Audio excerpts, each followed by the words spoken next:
Teman-temanku, saudaraku semuanya, pada hari ini saya belajar sama Mbah Dalang Sutarni dari Blitar. Ini saya mau suluk, saudaraku. Dan ini kayon, gunungan yang ngarani, saudaraku.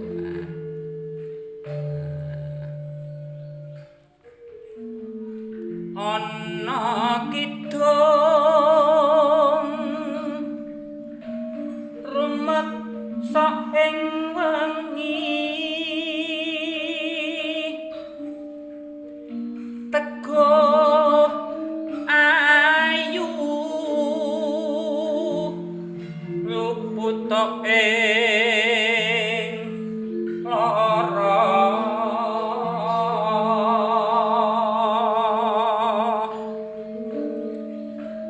luput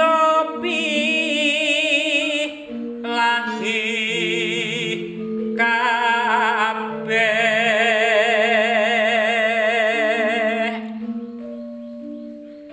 jim setan datang urun paneluhan tan ono wani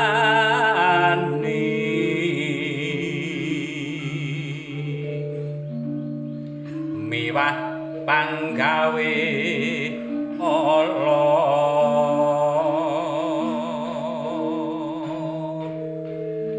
gunane wong luput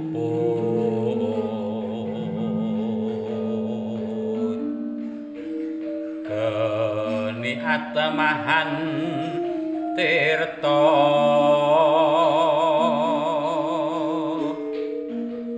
maling ado tan ana ngarah mring mami guna duduk pan sirna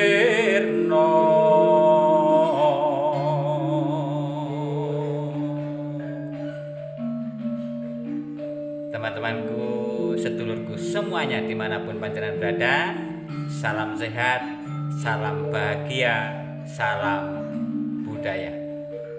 Rahayu, rahayu, rahayu.